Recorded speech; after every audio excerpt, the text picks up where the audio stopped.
Magandang hapon na po. Tayo po ay nagluluto ng ang laki ng kaldero eh. Nagluluto ng bulalo. Hindi po tayo magluluto ng ano po ng dahon ng bayabas dahil yung aking isang inahin nanganak po ay pumuputi ang dumi ay painumin ko po nito ng pinakulo ang dahon ng bayabas. Ito po yung ating bayabas. Yan. Yan po kasi ang aking ginagamot pag yung bagong anak. Kailangan sa inahin ho agad ang painom para madede nung anak. Hindi ho pwede ng isang painom man lang. Kailangan mga 3 man lang. Kaya malaki pong kaldero.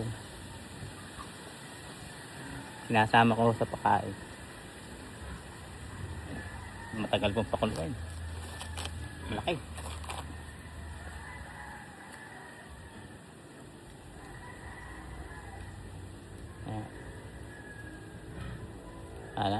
Nagluluto ng pata ng kalabaw. Kaya po yung nagiging isang ano po, yung ginagawa ko pamamaraan para pag malambot po ang dumi ay napapainom ko po agad ng bayabas, yung talbos ng bayabas o dahon. Kahit kasama na ho tangkay, pati bunga pagpapakulo. Kasi nga po ma-apektibo dahil subok na po. Sinusubukan ko. Hindi ho magtsatsaga ng ganito kung hindi ho aprobado. Ayan, laki po ho ng kaldero. Ayan. Mahirap pong magpakulo pag ganito kalaki ng kaldero. Lalo't nabasa po yung gatong. Sa akin po ito sa akin pula pamamaraan para nasubukan ko po naman kaya ginagawa ko lang ho. Hindi po sa akin lang. Nga lang po pagpapainom nito hindi pwede 1 beses, 2 beses. Kailangan mo naman ay mga kumari, mga 4, ganyan, 5. Pag habang nakain, pag nakita niyo ng matigas na ang dumi nung mga kulig ay titigilan nyo na para tanggal din sa infection. Alam niyo naman ang dahon ng bayabas, epektibo, talagang malakas po yan. Lalagay na po natin, nakulo na eh.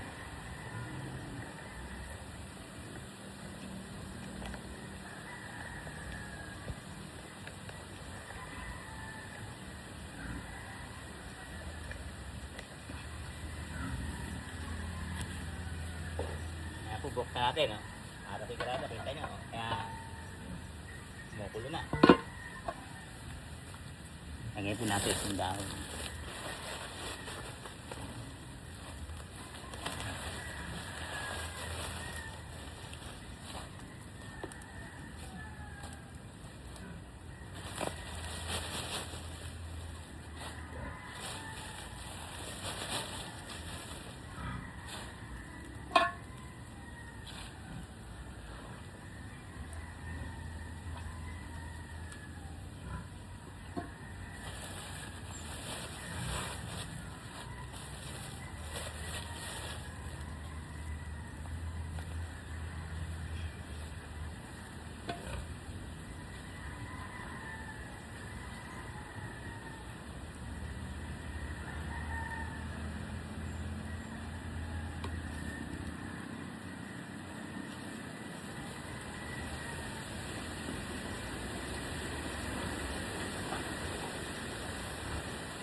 Pagpuhon din natin. Yeah.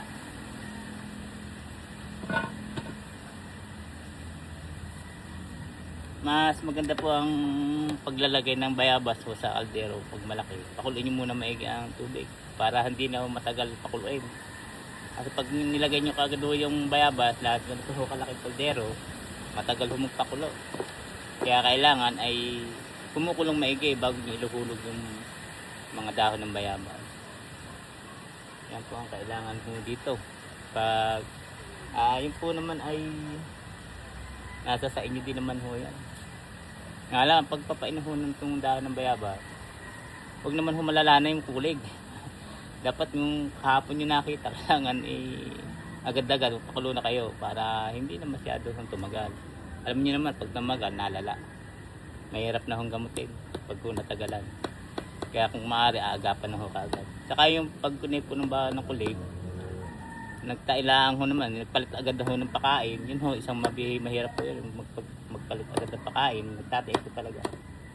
Kasi hindi ho kung sa kanila biglang napalitan, nabigla. Kaya minsan, pagpapakain sa inahin, kailangan kung ano lang ho yung nasimulan, yun na muna ho, hanggang sa lumaki. Saka na kayo magpalit pag talagang kaya na ng kulig. Ganun po lang. Yun po is karanasan ko lamang. Kaya ito po yung aking video na pinakikita. Malimit po itong ginagawa ay pansarili ko po lamang na natuklasan. Dahil nakakaigi naman ho. Kasi talagang matigas ang dumi ng mga kulig pag sa inahin nyo pinadete o pinadaan sa inahin. Kasi mahirap na ho pag nasa kulig na. Yung painumin nyo isa-isa, napakita po. Nahihigay sa inahin.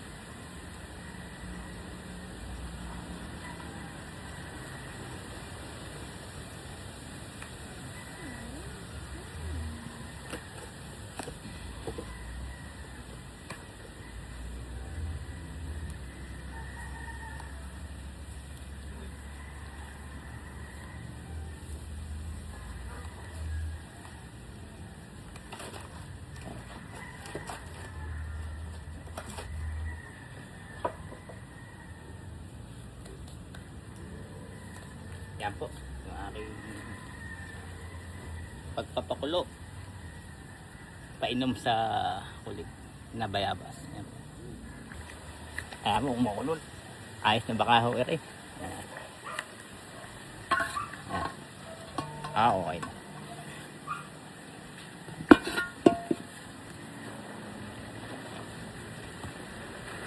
Ayan, pag ganyan na po ang kulay, ayan, okay na po yan. Pwede na. Ayan.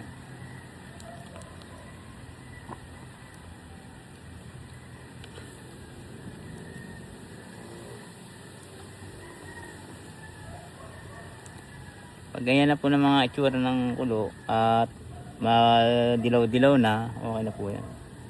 Mga tatlong inuman lang kasama sa pagkain, okay naman po yan. Wala naman po itong impact sa kanay. Nga lang ito po ay sa mga inahin na buntis, ay huwag kayong papainom. Medyo mapait pa ito. Ay, papain mo ito, lalo ito sa kanay, buntis na baboy, ay huwag. Gamot din ho talaga ito sa mga lagnat, sipon. Ay nga lang, ay huwag kayong papainom pag may laman ang tiyan, buntis, gano'n, wag po. Hindi po pwede. Po, okay na. Pwede na po yan. Palalamigin na lang. Baka bukas pa ho akong pagpainom na ito kasi bagong luto.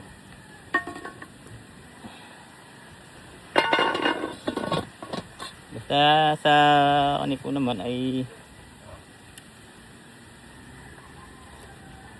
huwag lang ho matagal, kailangan agapan po talaga ang pagpapainom. Kasi pag tamagal po ng mga 2 araw o 1 linggo ay mahirap na pong paigihin. Kaya kailangan iaagapan.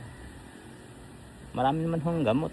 Nga lang kanya-kanya lang hong pamamaraan ang ginagawa sa pag-aalaga ng baboy. Kung yun ho ang kunay naman agad ay kanya-kanya na ho ng karunungan at kung ano po yung magaling. Yun po lang. Tayo nagbabahagi po lamang ayon doon sa karanasan at yung pansarili po lamang. Hindi po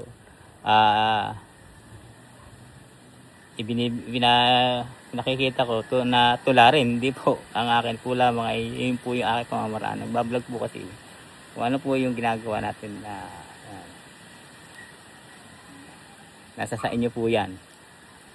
Wala pong problema sa pag may mga alam kayong mga panggamot.